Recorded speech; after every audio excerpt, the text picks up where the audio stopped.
Hello दोस्तों, आप सभी का स्वागत है हमारे चैनल मेकी पर। जो भी नए हैं इस चैनल पर, तो सबसे पहले आप इस चैनल को सब्सक्राइब कर लें। तो दोस्तों, आज बात करेंगे हम लोग एफजीडी के इक्विपमेंट के बारे में और उसके वर्क प्रोसेस के बारे में कि वो काम कैसे करता है। तो दोस्तों, मैंने पहले वीडियो एफजीडी क्या है, मैं आपको केमिकल रिएक्शन बताया था कि इसमें केमिकल रिएक्शन कैसे होते हैं और हमें क्या प्रोडक्शन है और इसका फ़ायदा क्या है। तो दोस्तों, मैंने उस वीडियो में ये भी बताया था कि जो एब्जॉर्बर टैंक है वो एफजीडी का हर्ट माना जाता है। तो दोस्तों, आज बात करेंगे एफजीडी के इक्विपमेंट के बारे में और उसके वर्क प्रोसेस के बारे में। तो सबसे पहले दोस्त, आप लोगों को मैं ये ड्राइंग दिखाना चाह रहा हूँ कि ये जो एक ब्लॉक डायग्राम है, आप लोग इसे अच्छे तरीके से देखें इस डायग्राम को। और मैं थोड़ा इसकी वर्किंग प्रोसेस को फिर से एक बार रिपीट कर देता हूँ कि जो फ्लू गैसेस जो पहले आपको एग्जिस्टिंग चिमनी से होकर फ्लो होती थी, अब बाईपास डैम्पर के हेल्प से उसका डायरेक्शन को चेंज कर देते हैं और बूस्टर फैन की हेल्प से जो फ्लू गैसेस को हम लोग एब्जॉर्बर की तरफ डाइवर्ट कर देते हैं। सेकंड चीज़ दोस्त, जो हमको ऑक्सीजन चाहिए वो ऑक्सीजन ऑक्सी ब्लोअर इक्विपमेंट है। ऑक्सी ब्लोअर के हेल्प से वो ऑक्सीजन की कमी पूरी होती है। तीसरा जो दोस्त, जो हम लोग को CaCO3 जो लाइमस्टोन के बारे में बताया था, जो स्लरी चाहिए, वो हमारा दोस्त जो बॉल मिल दिखा रहा है, मैं उसके पहले को भी एक लाइन को एक्सप्लेन कर देता हूँ कि जो लाइमस्टोन है वो सॉलिड मात्रा में आती है, सॉलिड के फॉर्म में आता है ट्रक एंड टिपलर में। उसको हम लोग अनलोड करते हैं, फिर वहाँ से बेल्ट कन्वेयर के थ्रू क्रेशर हाउस में उसको ट्रांसफ़र करते हैं, जहाँ पर वो क्रशिंग होता है छोटे छोटे पार्टिकल्स में। फिर उसके बाद लाइमस्टोन टैंक सैलो में जा कर के वो स्टोर हो जाता है। फिर उसके बाद दोस्त लाइम सैलो से निकल करके वो बॉल मिल में आता है। बॉल मिल में का क्या काम है दोस्त, अब बॉल मिल में जब वो पाउडर के रूप में आता है तो उसको वाटर के साथ मिक्स कर देते हैं, जहाँ पर वो स्लरी का फॉर्म बन जाता है। फिर बॉल मिल से स्लरी के फॉर्म को हम लोग LSS टैंक में फीड अप करते हैं, जिसको हम लोग वहाँ पर स्टोर कर सकते हैं। फिर उसके बाद दोस्त उस LSS टैंक के से हम लोग एक पंप के थ्रू हम लोग फीड कर देते हैं CaCO3 लाइमस्टोन को एब्जॉर्बर टैंक के अंदर। ऑलरेडी दोस्तों हम लोग के पास प्रोसेस वाटर रहते हैं टैंक में, जो कि आपको डक्ट के एलिवेशन के नीचे तक फिल किया हुआ रहता है। तो दोस्तों, जो हमें एक केमिकल रिएक्शन के लिए चाहिए वो सारा मटेरियल मिल चुका है। अब इसमें आप देख रहे होंगे जो एब्जॉर्बर का जो इंटरनल पार्ट है दोस्त, इसमें स्प्रे नोजल है, मिस एलिमिनेटर है और एजिटेटर है। एक आउटसाइड में इक्विपमेंट यूज़ होता है दोस्त, जिसका नाम रिसर्कुलेशन पंप है। तो मैं बारी बारी से सारे इक्विपमेंट को एक्सप्लेन कर देता हूँ, लेकिन मैं आपको ये बता देना चाहता हूँ कि जो मिस एलिमिनेटर है दोस्त, जब केमिकल गैस का जब रिएक्शन कंप्लीट हो जाता है तो जो क्लीन जो गैस जब हमको फॉर्म मिलती है तो वो फिर ऊपर की तरफ निकलता है। आपने देखा होगा उस ड्राइंग में कि 3 स्टेज में मिस एलिमिनेटर रहता है। आप राइट हैंड साइड ऊपर कॉर्नर पर देखेंगे तो मिस एलिमिनेटर जो जिगजैग पोजीशन में बना हुआ है दोस्त, जब हमारा फ्लू गैसेस ट्रैवल करेगा तो वो भी जिगजैग पोजीशन में ट्रैवल करेगा। तो जब वो कोई भी हेवी पार्टिकल्स, जैसे कि जो फ्लू गैस के साथ कुछ पार्टिकल्स रहते हैं,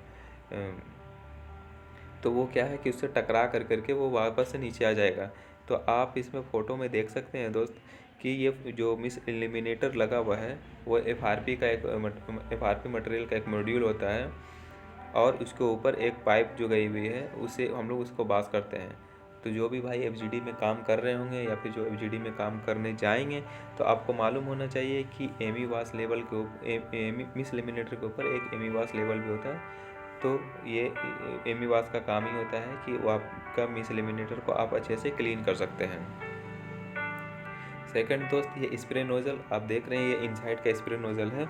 आपने ड्राइंग में देखा था कि मिस एलिमिनेटर के नीचे स्प्रे नोज़ल होता है। तो आप ये स्प्रे नोज़ल दोस्त इस तरह का आपको एब्जॉर्बर में देखने के लिए मिल जाएगा। अभी इसका कैसे काम होता है दोस्त, वो भी मैं आपको अभी बताऊँगा। सबसे पहले मैं इक्विपमेंट को एक्सप्लेन कर दूँ। ये देखिए दोस्त, RC सर्कुलेशन पंप जो है ये आउटसाइड है इक्विपमेंट। ये जो पंप है ये आउटसाइड रहता है एब्जॉर्बर के। इसका क्या काम है दोस्त कि जो टैंक में ऑलरेडी जो स्लरी फॉर्म हो चुका है, जो स्लरी हमारा रिएक्ट कर चुका है, तो उसको क्या करते हैं हम लोग, जो स्लरी का रूप है उसको हम लोग लेते हैं। मतलब समझिए, टैंक से हम लोग क्या कर रहे हैं, ले रहे हैं। और फिर क्या कर रहे हैं, उसको हम लोग स्प्रे नोजल में उसको रिसर्कुलेट कर रहे हैं। तो आपको समझ में आ गया होगा रिसर्कुलेशन पंप के नाम से ही किसका काम है, रिसर्कुलेट करना, मतलब कि कहीं से लेना और फिर देना। ठीक है, तो हम लोग बॉटम ऑफ पार्ट, टैंक के बॉटम ऑफ पार्ट से हम लोग स्लरी को लेते हैं और फिर हम लोग ऊपर के एलिवेशन पर जाकर के उसको ट्रांसफ़र करते हैं, जो कि स्प्रे नोजल में हम लोग फीडअप कर देते हैं। फिर इस स्प्रे नोजल उस स्लरी को फिर स्प्रे करता है। दोस्तों बूस्टर फैन का काम क्या है कि जब एग्जिस्टिंग चिमनी से जब हम लोग का पहले फ्लू गैसेस आउट होता था, तो अब उसके बीच में एक हम लोगों ने एक डैम्पर लगा दिया है जिसका नाम बाईपास डैम्पर है। बाईपास का मतलब आप लोग समझते होंगे कि किसी का रास्ता रोक करके किसी का डायरेक्शन को डाइवर्ट करना होता है। तो जो बूस्टर फैन का काम होता है दोस्त, वो इंड्यूस करके वो जो फ्लू गैस को है वो इंड्यूस करके आपको एब्जॉर्बर के तरफ बूस्ट कर देता है। आप देख रहे हैं दोस्त एजिटेटर ये भी आपका एब्जॉर्बर का इंटरनल इक्विपमेंट है। एजिटेटर का काम क्या है दोस्तों, जो स्लरी होता है उसको सेटल डाउन नहीं होने देता है। वो उसकी जो मूवमेंट होती है रोटरी मोशन में होती है, वो आपको घूमता रहेगा, स्लरी आपकी मिक्स होती रहेगी। अगर आपका एजिटेटर काम नहीं करेगा तो स्लरी क्या होगा, वो सेटल डाउन हो जाएगा। तो इसलिए दोस्तों उसके मिक्सअप को बराबर करने के लिए, स्लरी को अच्छे से मिक्स करने के लिए एजिटेटर का यूज किया जाता है।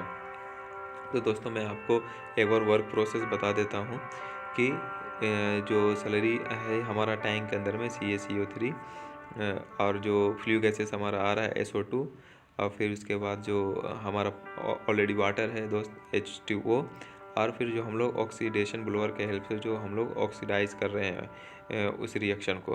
तो जब हमारा आउटपुट आता है दोस्तों, तो वो हमारा जिप्सम के रूप में आता है CaSO4.2H2O, और जो गैस जो हमारा जो रिमूव होगा वो CO2 कार्बन के रूप में होता है।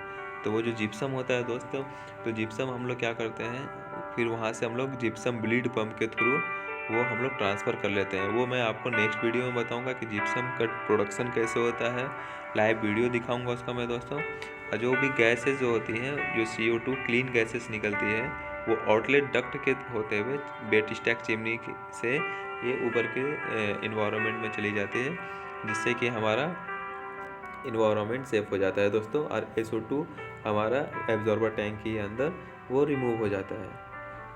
तो दोस्तों उम्मीद करता हूँ आप लोगों को ये वीडियो पसंद आया होगा। तो अगर ये वीडियो पसंद आया है तो प्लीज़ हमारे चैनल को सब्सक्राइब कीजिए, अपने दोस्तों के साथ शेयर कीजिए, लाइक कीजिए, और दोस्त अपना फीडबैक कमेंट करके ज़रूर बताएं। Thank you.